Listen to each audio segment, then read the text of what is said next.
quick one from me. General Pahlane alleges that when they visited the Paul O'Sullivan and the IPT officials, when they visited the estate, part of what they probed was that from the security guards, was that how many cars does he drive? How many protectors does he have? What kind of ammunition, firearms do they use? And all those sort of things. Was that part of the IPT investigation? So, if I can respond, the first issue was not there. I don't conduct investigations myself. In terms of the act, I must provide strategic direction, which is what I do. So I was not there and I didn't know the circumstances, how they came about to be there, but I did ask questions afterwards.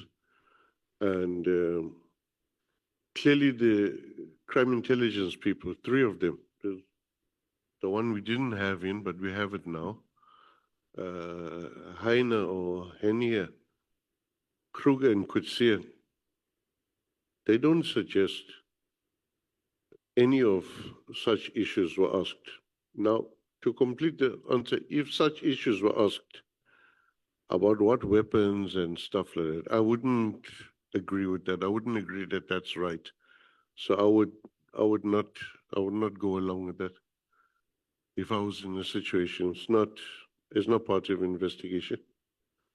Perhaps maybe the cars, how many cars are there moving in and out, what type of car? Part of the car investigation, maybe. The buying and selling of serious price fluctuations, perhaps then, but not about security and stuff like that. So according to you, when you checked that fact, there was no one who collaborated with that statement. What we're asking was, but General Pahlane brought some affidavits as well here. I didn't see his affidavits. I don't know what transpired. They only go on what I am told. But I don't know what he brought here. But what I know is he's facing charges, 2 different cases, and he's out on bail. Thanks, Chair. Right. I think you said there's a man called Leon Bangwa. Yes. Who was a fake ID. And at some point, he was the chief of staff for the former minister of police. Is that what you said? Yes. So, by saying that, do you mean that the former minister of police hired in his office an illegal immigrant? Is that what you are saying? Yes. Since when has he been here in South Africa? I'm answering your question whether he was illegal or not. In fact, he served a jail time for being an illegal immigrant with a false ID. Where is he now? I don't know. The question is he still within the country or is outside South Africa? I don't know where he is now. You don't know. So if he's still in the country, then he's still an illegal immigrant. Is that your evidence? I don't know what's his status now, if his status has changed, if he's expunged his criminal record or whatever. But at that stage, his name was Lionel Moyo from Bulawayo. So he was born in Bulawayo, not in South Africa. That's what the papers are from Zimbabwe. So if he says he was born here in South Africa, he got an ID of Zimbabwe when he was still in the military training, how would you respond to that? It's highly possible, but why go around? And on his CV, he uses the same false ID. Why would you do that? It's possible. A lot of people are born outside the country. So the conclusive evidence that we are tendering before this committee is that former Minister Nhleko hired an illegal immigrant. So he violated the law. With no security clearance, yes, and with without a valid ID for South Africa. Okay. No further question, Chair. Thank you. Thank you, Chair. I must say that my first question or a follow-up question, Mr. McBride. Do you have any mythology towards all the people who were here before us? Do you have any? Mythology. Okay, let me put it simple for you. Do you have any hatred? Myself? For any reason towards any witness, in particular Nkabinde and Pahlane? No, it's irrelevant to me. But I didn't ask to be here. I was called to come here. I understand that. I'm saying what you've testified before us here. Yeah. You said the people I'm asking you about, that they are lying.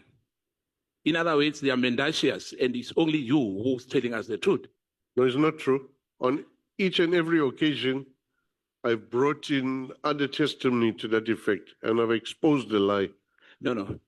I'm saying to you, they were saying as well, they are exposing the lies.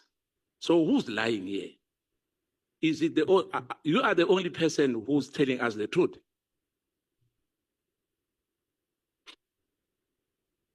Chairperson, there's no easy way to answer this except to say there are none so blind as those who do not wish to see. I'm repeating again. Are you pulverizing all the witnesses who were here, who gave evidence to this committee? No, I'm not interested in pulverizing anybody. Now, you've mentioned that there's somebody called a white person, and you've spoken about the general, but you never gave us name. Do you remember that?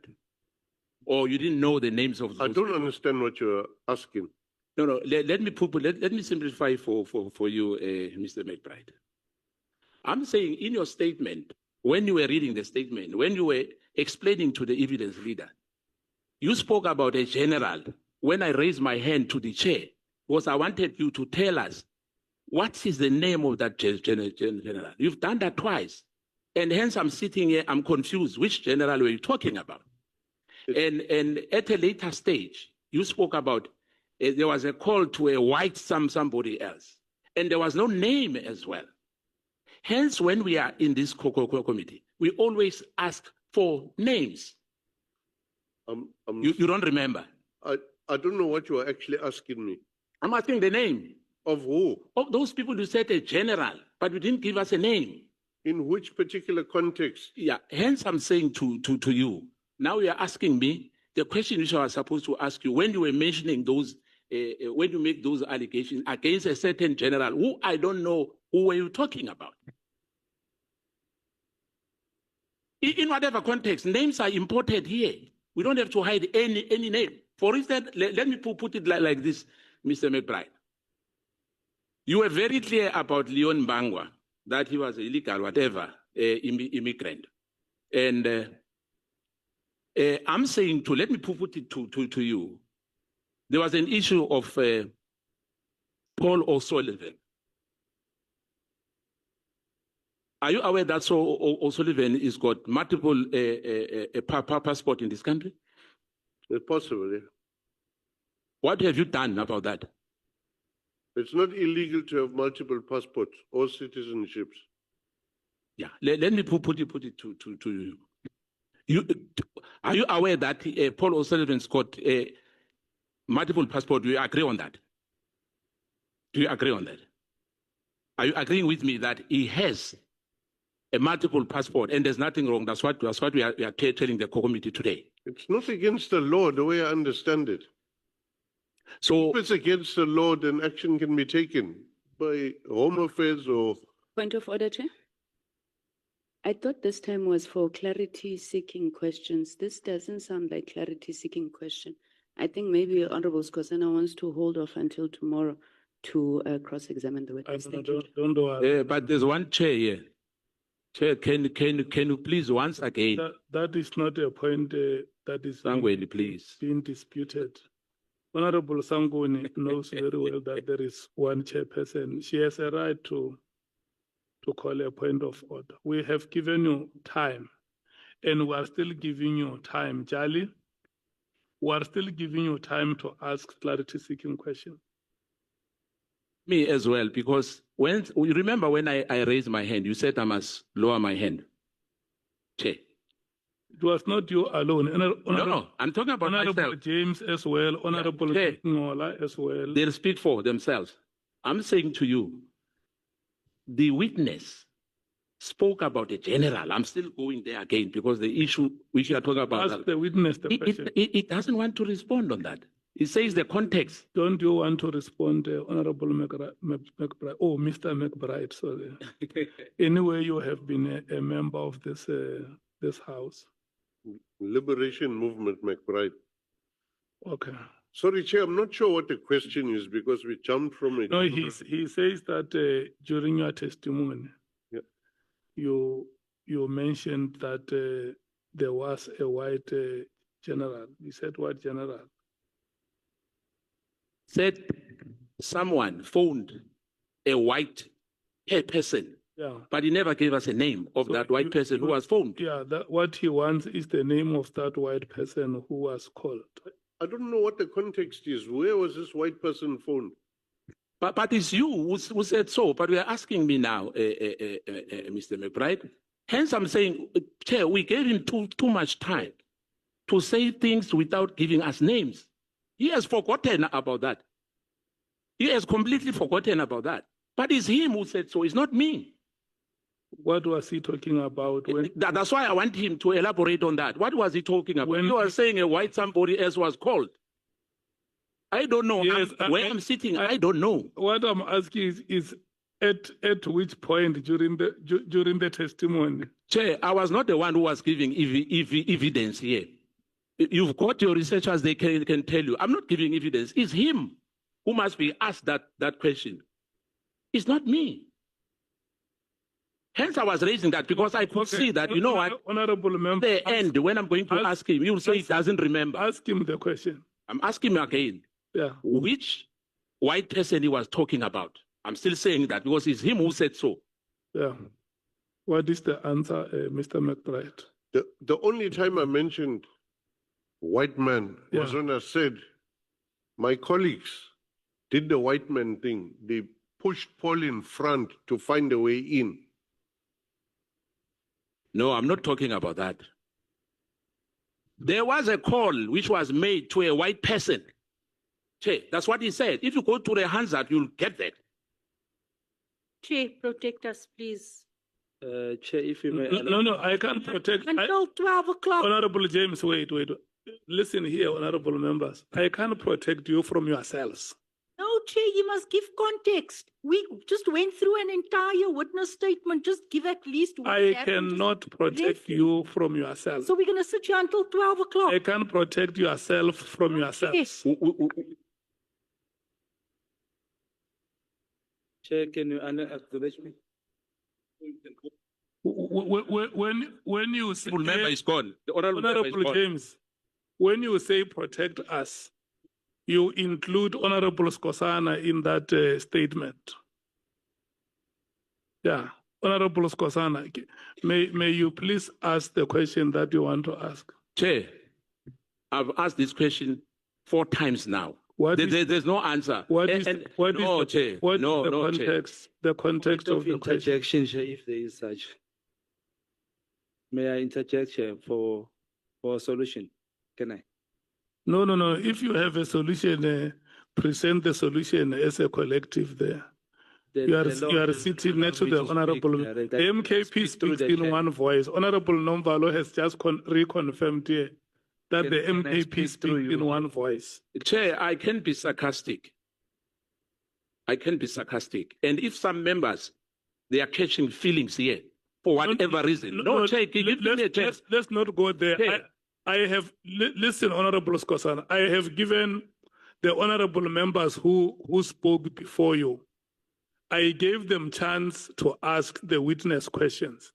I don't want you to digress and start looking at other members. No, ask the witness questions.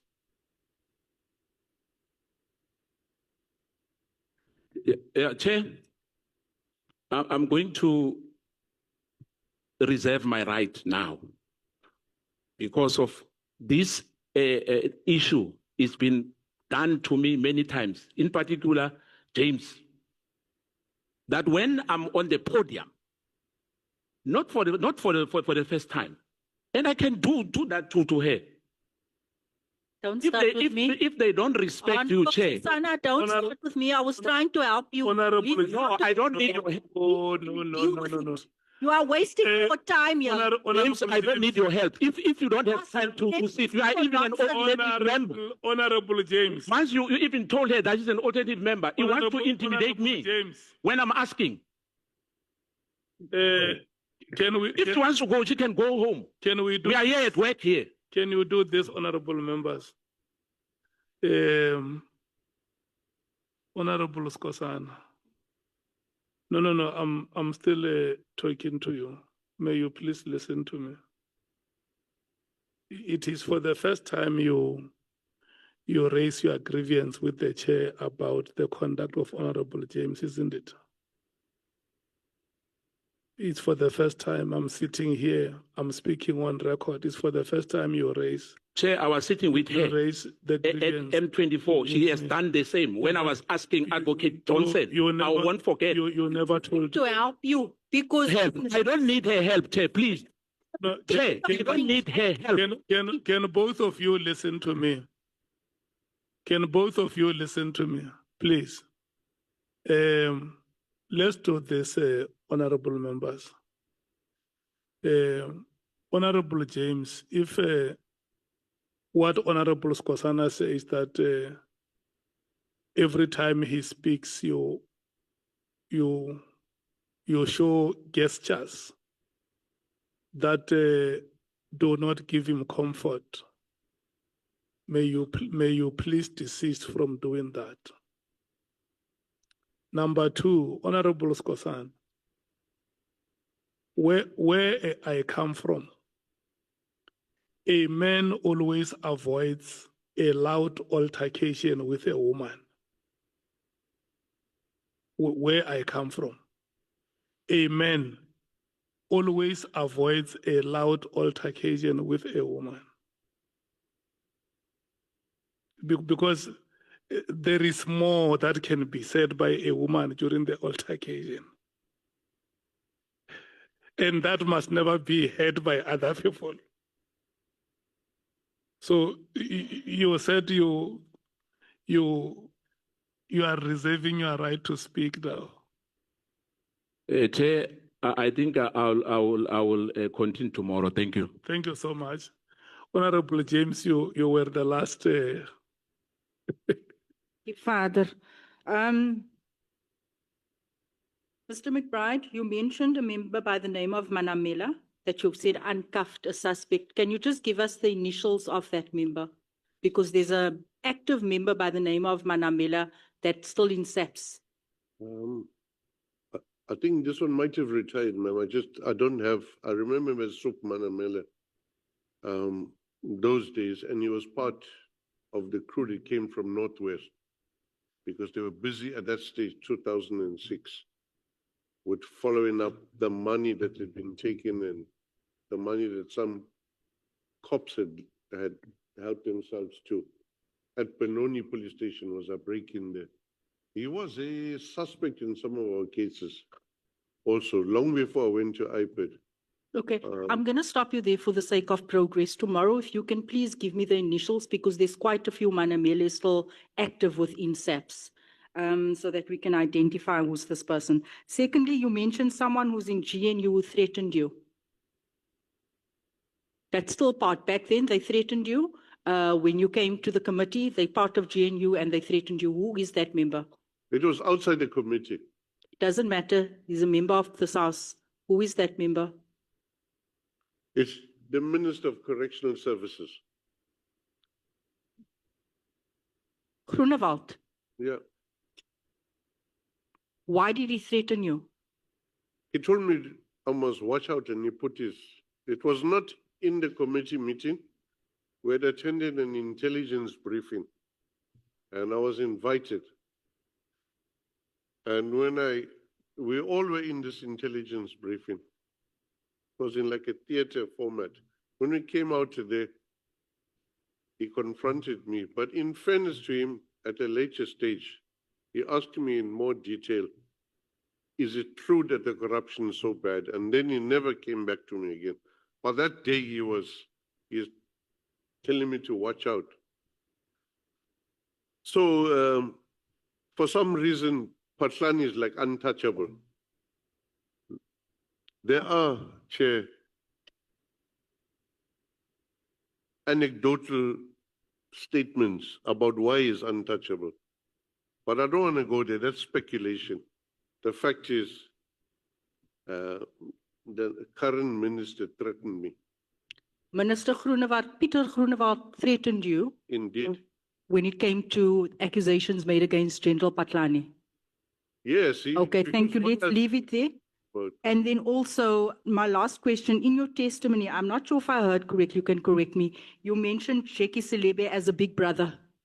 Was it like a big brother to you? yeah, he's when we came out of prison, he was in charge of the welfare.